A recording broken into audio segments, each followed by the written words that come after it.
Hey there, Crusty Car fans. This is Dave of Chasing Crusty Cars, coming to you from Silicon Valley on a sunny Saturday afternoon.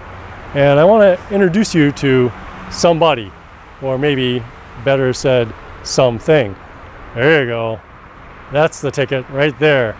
Let's introduce you to my friend and your new friend, Old Red. Now you might be thinking, Dave, that looks, you mentioned something called Big Red before. Is that Big Red? I've seen pictures of him. Nope, that is not Big Red. Big Red is red. But this is a 1969 transporter, formerly a camper bus, but it's been gutted. You'll see in a minute. But Big Red is a 1972 camper bus. And you can tell the 72, or the later camper buses, let's say the later bay windows, because over here, when you look at the intake port for the cooling air, this is sort of a crescent shaped, and they're more of a sort of a rectangular opening. I think it allows a better volume of air coming in when you're driving forward. Anyway, but this is Old Red. He's older than Big Red, so Big Red's 72 and this is 1969, so I call him Old Red, and he is red and he is older. Here's a picture I prepared for you showing Old Red compared to Big Red side by side, so you can get a better idea of the differences between the two. He's got the flip up camper top, so it flips up the top part. The front part flips, so the back of it goes up, but the front section is what flips. The back part's a stationary part that's just for the luggage rack. And anyway, let's just take a look around here. You see him in all his glory. He is crusty. He's got some dents. He's got a dent down there and a dent over there that my mechanic did and didn't tell me about it, but I kind of gave him the opportunity to admit that he created a dent, and then only when I put him on the spot did he finally admit it. But oh well, we got that sorted out. We came to an agreement and understanding. The wheels on this thing, let me just talk a little bit about the wheels while we're on this side.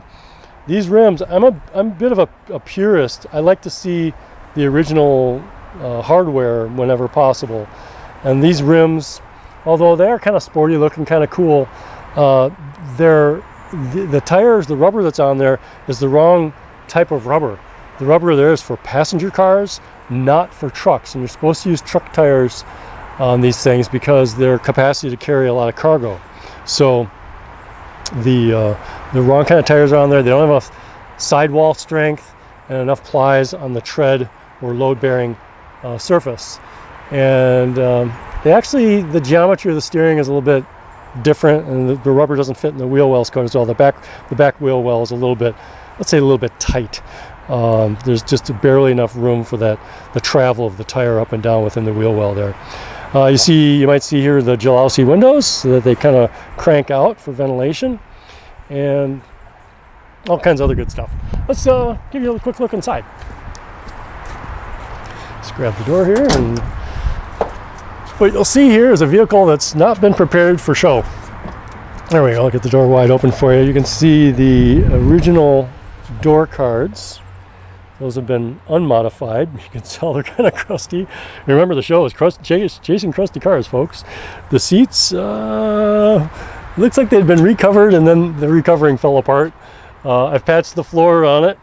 You can see a little bit of a patch job there. It had been rusted through, but I got some sheet metal, and I got that sorted out, so I don't have the Fred Flintstone style floors anymore.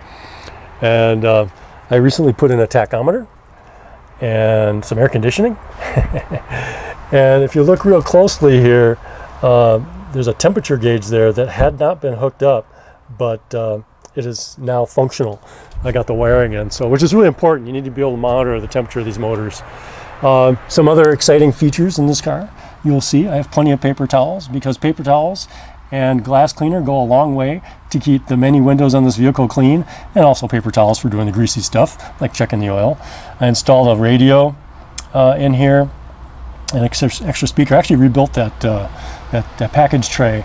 A lot of other stuff that you haven't seen. I've rebuilt the glove box and things. Oh, what's this down here? Is it possible that somebody's making Big Red 72 VW bus. Is it possible somebody's making posters for Chasing Crusty Cars? Is that possible? I don't know.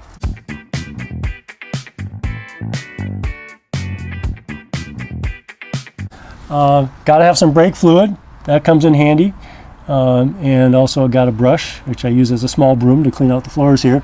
I'll bring it in back here in a minute. We'll go over to the other side, look at the cargo, go in through the cargo door. Bam!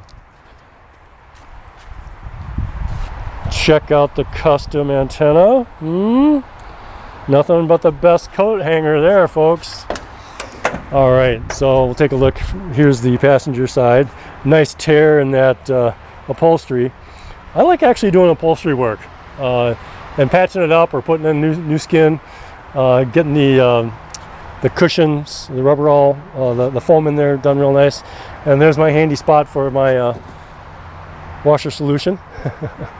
All right, enough to see there. I don't think there's anything else noteworthy from this side other than what I've shown you, besides the high performance 4-speed manual transmission with a little adapter attachment, which I kind of like. All right, get this door closed and let's get the cargo open. All the way, latch it. All right, so that is the cargo area. It has been stripped bare. I actually bought this thing from my neighbor.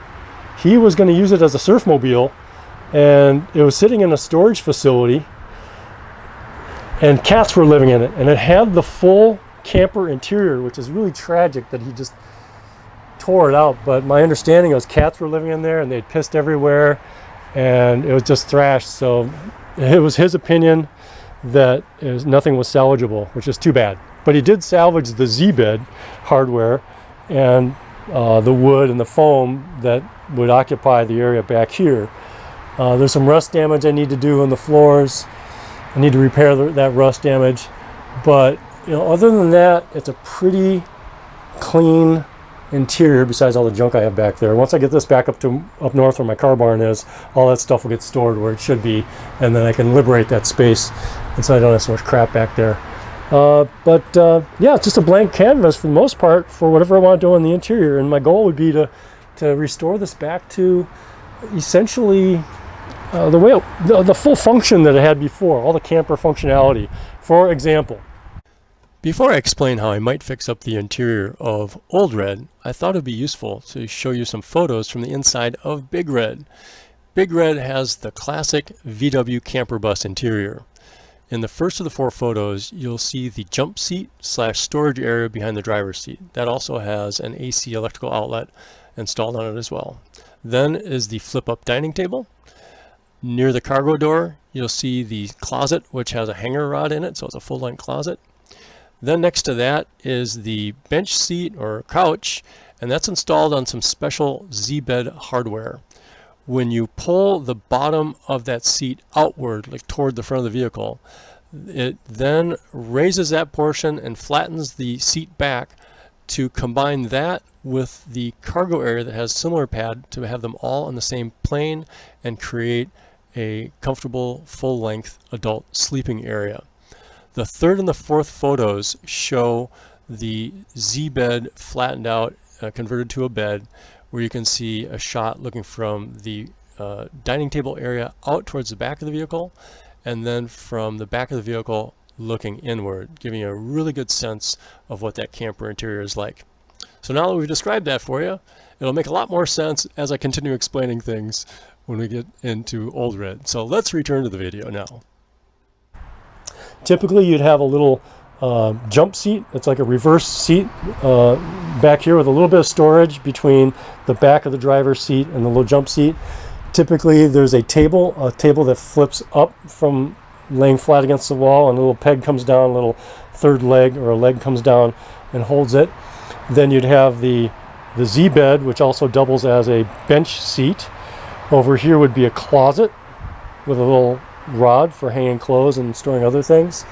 And then the Z-bed would have a pad on that back deck, which you'd use for sleeping, and there'd also be some storage behind the closet area. There'd be some storage back there, kind of like halfway back it would start, and you could just not hang things, but just whatever other items you need to store. And then up above would be a cot for like a light person, like 100 pounds or less. So basically like an adolescent or a kid. Some work I might want to do on this top, but and just redo all the seals and everything. I've already done the seals on this door and on the back cargo hatch and back. I've redone the seal back there, and I've done a new seal for that door, and some of the also some of the window welting vertical stuff I've done. And I've taken things apart, lubricated them, and adjusted them, and so on. So this vehicle is way more functional than it used to be. While we're looking at things, I'll take a look in the power plant. And this is a brand new motor. The brand new motor in this bad boy. So it's basically a 1650 cc, and it's got just a decent amount of power and torque to get me where I'm going. It's not super fast. You can't cruise real fast because of the gearing, and also you got to manage temperature. So when you're cruising on the freeway, you get to a point where the fan, the blower fan, its efficiency after about 3,500 RPMs, maybe even lower than that, it's not working. So if you're driving any faster than 3,500 RPMs, your motor just starts getting hotter. Unless you have an oil cooler and some other accessories. I'm just pretty much stock with this, but it's a nice dual port motor. The old one was totally thrashed, and one of the pistons was just totally destroyed. The rings started getting disintegrated. But it's a trusty little vehicle, and it's kind of fun. As long as you're not in a big hurry, it's great. Ooh. All right, let's go for a ride, folks. Let's get this thing buttoned up. And let's go have a little fun, see what it's like. So hop in the driver's side here. If we're lucky, there's keys in this car. Ah, yes, there we go. Hey, Chasing Crusty Car fans, before I go, I'd like your help with something. I'm seeking your ideas for what you would like to have me feature on this channel. I got my own ideas, but if I just go off that, I will probably miss the target on occasion. So it'd be much better to hear from you what you'd like to have me cover on the show. And the way to do that, use the comments section. So you can put your ideas there. Plus, I love to get your comments on anything about the show. I do read all your comments and I respond to a lot of them. And your feedback helps me get the channel dialed in. So thanks for considering my request. I will see you on the next episode. Get your Chasing Crusty Cars apparel and accessories by visiting shop.spreadshirt.com using the link on the screen. Order today.